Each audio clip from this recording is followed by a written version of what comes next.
আসসালামু আলাইকুম। বর্তমান সময়ে ইয়াং প্রজন্মের কাছে সবচেয়ে জনপ্রিয় গ্যাজেটদের মধ্যে ড্রোন একটি অন্যতম গ্যাজেট। বিগত ৫ বছর যাবৎ আমি বিভিন্ন সময় বিভিন্ন ড্রোন দিয়ে অনেক ধরনের সিনেমাটোগ্রাফির কাজ করেছি, কোনো ধরনের কোনো ক্র্যাশ হিস্টোরি ছাড়াই। সো কীভাবে কী টেকনিক অবলম্বন করলে একজন দক্ষ পাইলট হতে পারবেন তা নিয়ে আজকে আমাদের এই ভিডিও। আজকে বেশ কয়েকটি টিপস দিব, যে টিপসগুলো অবলম্বন করলে আপনিও হয়ে উঠবেন একজন দক্ষ ড্রোন অপারেটর। তো চলুন ভিডিওটি শুরু করি।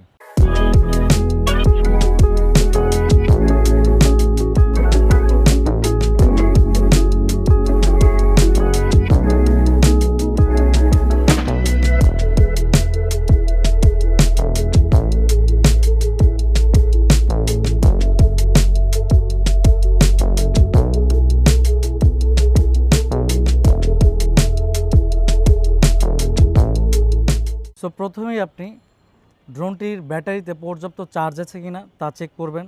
তারপরে আপনার রিমোট কন্ট্রোলারে পর্যাপ্ত চার্জ আছে কিনা তা চেক করবেন। তারপর আপনি আপনার ড্রোনটিকে অন করুন। তো ড্রোনটি অন হয়ে গেলে রিমোট কন্ট্রোলারের সাথে কানেক্ট করে নেবেন। কানেক্ট করে ফ্লাই করার আগে অবশ্যই আপনি জিপিএসের সাথে কানেক্ট করে নেবেন। দ্বিতীয়ত হচ্ছে অবশ্যই আকাশটা দেখে নেবেন যেন আশপাশে চিল না থাকে, কারণ চিল এই ড্রোনের জন্য অনেক ক্ষতিকারক একটা প্রাণী। তারপর হচ্ছে ড্রোনটি কখনোই চোখের আড়াল হতে দিবেন না। আপনি যতটুকু দেখতেছেন বা যতটুকু আপনার চোখের সীমাবদ্ধতা আছে তার মধ্যেই আপনি আপনার ড্রোনটি ফ্লাই করুন। ঢাকা শহরের ক্ষেত্রে আমরা ড্রোন ফ্লাই করে অনেক সময় দ্বিধায় থাকি যে আসলে গাছগুলোর হাইট কতটুকু হতে পারে। সো সেই ক্ষেত্রে আমি একটা প্রাথমিক আইডিয়া দিই। আপনারা ড্রোনের হাইট 25 মিটারের উপরে রাখবেন সব সময়। সাধারণত ঢাকা শহরে যে গাছগুলো আমরা দেখতে পাই তা হচ্ছে হাইট অনুযায়ী 18 মিটার থেকে 20 মিটার হয়ে থাকে। বাট আপনি আপনার সেফটি অনুযায়ী 25 মিটারের উপরে রাখবেন। এতে করে আপনার ড্রোনটি সুরক্ষিত থাকবে বা এতে করে আপনি একটি সেফটি এরিয়ার মধ্যে থাকতে পারবেন।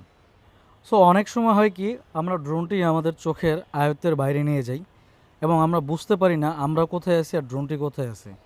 সেক্ষেত্রে আপনাদেরকে একটা গুরুত্বপূর্ণ টিপস দিই, তা হচ্ছে আপনারা এই বাম পাশের কর্নারের যে ম্যাপটি আছে এই ম্যাপে যাবেন। ম্যাপে যাওয়ার পরে ম্যাপটি বড় করবেন। বড় করার পরে এখানে দেখা যাচ্ছে এই যে এইচ লেখা, এটা হচ্ছে আমাদের হোম পয়েন্ট, আর এই যে তীর চিহ্নটি এটা হচ্ছে আমাদের ড্রোন। তো তখন আপনি ড্রোনটি হচ্ছে আপনার তীর চিহ্ন অনুযায়ী, যেহেতু তীর চিহ্নটা এই দিকে দেওয়া তার মানে আমি হোম পয়েন্টের দিকে আছে।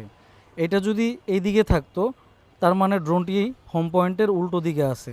তখন ড্রোনটি ঠিক এইভাবে হচ্ছে ঘুরে এই তীর চিহ্নর যে মাথাটা আছে এই মাথাটা আমাদের এইচ সোজা মানে এইচ বরাবর করে, মানে হোম পয়েন্ট বরাবর করে তারপরে ড্রোনটি টান দিলেই কিন্তু আমাদের নির্দিষ্ট হোম পয়েন্টের কাছে এই যে আস্তে আস্তে চলে আসতেছে। একটা সাডেন সময় গিয়ে যখন ড্রোনটি কাছে চলে আসবে তখন বুঝতে পারবেন ড্রোনটি আপনার কাছে, কারণ ড্রোনের অনেক সাউন্ড হয়। ড্রোনটি যখন আকাশে ফ্লাই করবেন এবং দেখতে পারবেন অনেক চিল চলে এসেছে, সাথে সাথে স্পোর্টস মোড দিয়ে ড্রোনটিকে উপরে নিয়ে যাওয়ার চেষ্টা করুন। কেননা হচ্ছে চিল খুব সহজে উপরে উঠতে পারে না, বাট চিল সহজে নিচে নামতে পারে। তাই আপনি তখন এই পদক্ষেপটি অবলম্বন করবেন। স্পোর্টস মোড দিয়ে আপনি ড্রোনটি সোজা উপরে নিয়ে একটা সেফটি এরিয়া নিয়ে যাবেন এবং চিলগুলো সরলে তারপর পরক্ষণেই আপনি ড্রোনটি আপনার কাছে নিয়ে আসতে পারবেন।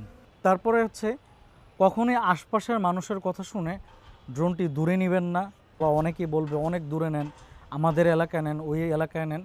কখনোই কারো কথায় শুনে ড্রোন চালানো যাবে না। ড্রোনটি মনে রাখতে হবে এটা সম্পূর্ণ আপনার। সো আপনার সেফটি অনুযায়ী আপনাকে ফ্লাই করতে হবে। সর্বশেষ যেই টিপসটি রয়েছে তা হচ্ছে ড্রোনের ব্যাটারিতে 30% চার্জ থাকাকালীনই ড্রোনটি আপনি আপনার চোখের সামনে নিয়ে আসুন। এতে করে আপনার ড্রোনটি ক্র্যাশ করা থেকে বিরত থাকবে, আপনার শখের ড্রোনটি আপনার হাতে চলে আসবে। সবাই সেফটিভাবে ড্রোন অপারেট করুন, সুন্দর সুন্দর সিনেমাটোগ্রাফি করুন। আজ এ পর্যন্তই। আমার ভিডিওটি যদি ভালো লেগে থাকে অবশ্যই শেয়ার করবেন। ধন্যবাদ।